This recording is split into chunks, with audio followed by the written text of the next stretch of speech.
temos mais histórias vindo por aí. O material é muito grande. Então, por exemplo, só dos diálogos com os suíços, são 4 anos de diálogo. Então, vocês podem imaginar que é muito diálogo, são muitas e muitas páginas de diálogos entre eles. É isso. Se fosse isso, a gente estaria fazendo outra coisa da vida e não jornalismo. É uma forma de tentar desqualificar, né, esse tipo de reportagem, de apuração que vocês estão fazendo. E eu fiquei com esse questionamento também. Eu vi que você, Demore, vocês ainda estão debruçados sobre esse material? Eu imagino que é um material grande, existem outros jornalistas, tem outras pessoas que estão dedicadas a apurar o que mais pode vir aí de elementos para conformar esse cenário, né? Como um quebra-cabeça que vai sendo montado, né, desde 2013, 2014 para cá, e que acaba revelando algo que, em grande parte, a mídia corporativa não conseguiu colocar à luz do dia para as pessoas. Né, essa é uma boa questão. Primeiro, sim, temos mais histórias vindo por aí. O material é muito grande. Então, por exemplo, só dos diálogos com os suíços, são 4 anos de diálogo. Então, vocês podem imaginar que é muito diálogo, são muitas e muitas páginas de diálogos entre eles. Então, mas com muito cuidado, com muita atenção, porque, obviamente, voltando, a questão não é expor ninguém, a questão não é entrar na vida privada de ninguém, tem todos esses elementos que nós não vamos cruzar essa fronteira como eles fazem. Né? A nossa crítica sempre, principalmente ao grupo bolsonarista, como não existe fronteira, né, do lado deles. Nós não vamos fazer isso. Nossa fronteira é muito clara, nós vamos fazer jornalismo, só isso, ponto final. Agora, tem um elemento interessante nessa história, é que, como nós temos um material bastante extenso, dá para ver os assuntos como eles se desenvolvem ao longo dos meses e dos anos. Então, não é só um diálogo aqui. É um diálogo aqui que tem uma repercussão ao longo de vários meses. E ler inteiro é como se você fosse lendo um livro que tem muitas narrativas e muitas histórias paralelas se cruzando.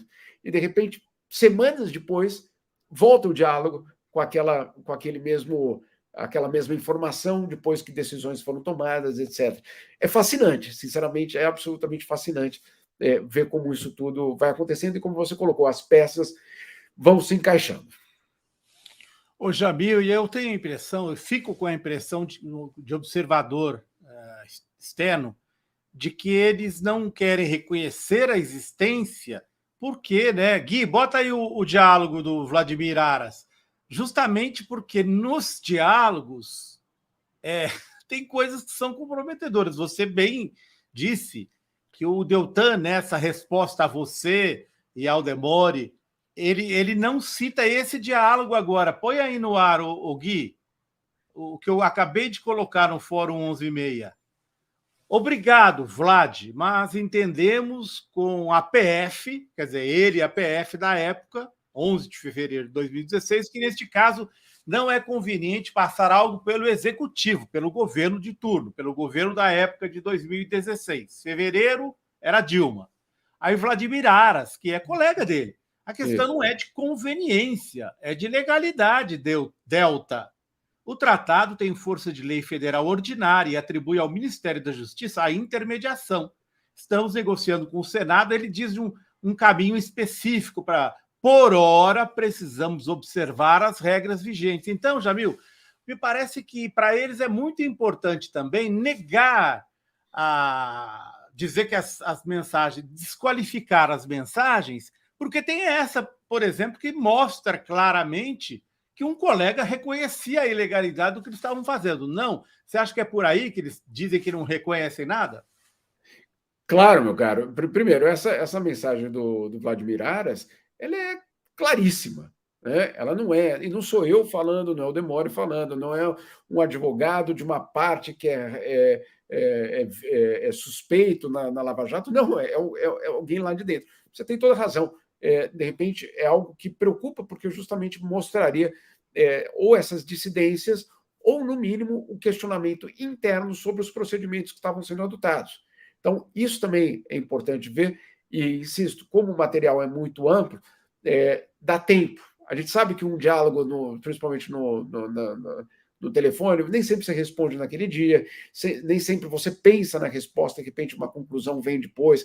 Então é isso que obviamente tem essa preocupação da parte deles, que sim, ali estão contradições óbvias em relação ao processo. Existe, e aí eu vou dar um passo atrás, e não quero falar da Lava Jato em si, mas do combate à corrupção, que é um desafio real. A corrupção e os corruptos, e principalmente os agentes financeiros, eles usam o fato de que você pode transferir dinheiro de país para país, de paraíso fiscal para outro paraíso fiscal, com uma velocidade muito grande, justamente para, ao internacionalizar o crime, dificultar o combate e o resgate do dinheiro. Então, o criminoso sabe que quanto mais internacional for, no caso, mais difícil fica, porque os estados ainda precisam cumprir as suas regras, as suas fronteiras, os seus tratados internacionais. Mas não tem outro jeito. A gente não pode. Como o crime organizado ele é internacional e como ele faz isso, vamos então também saltar todas as etapas para ir atrás do dinheiro. Não, o que precisa ser feito é, obviamente, novos tratados, novas funções, uma capacidade do Estado em agir de uma forma mais rápida, o fechamento de paraísos fiscais, aqui na Suíça, inclusive, etc. Então, é muito mais complicado. Bom, já que eles saltaram fronteiras, nós também vamos saltar fronteiras. Não, aí a gente entra num caminho muito complicado, insisto. E aí, última coisa, perdão por me estender na resposta, mas quando o Jair Bolsonaro entra no poder, ele tem como cálice sagrado, basicamente, da política externa dele, entrar na OCDE. Vocês se lembram dessa questão. Aí a OCDE, no primeiro ou segundo ano, eu até tenho os documentos internos da OCDE, que mandam para o Brasil e dizem o seguinte: olha, tem só um ponto que está muito preocupante para nós, o combate à corrupção. Vocês desmontaram o combate à corrupção no Brasil. Você, calma aí. Não estamos falando aqui dos suspeitos da Lava Jato, não estamos falando do senhor Odebrecht ou do Marcelo Odebrecht acusando o governo de ter violado isso. Não, estamos falando da OCDE, que estava dizendo ao governo brasileiro, com Moro como ministro da Justiça, só para deixar claro aqui, que esse governo estava desmontando e violando as regras de combate à corrupção. Minha suspeita, e é só suspeita ainda, é que não tinha nada a ver com combate à corrupção.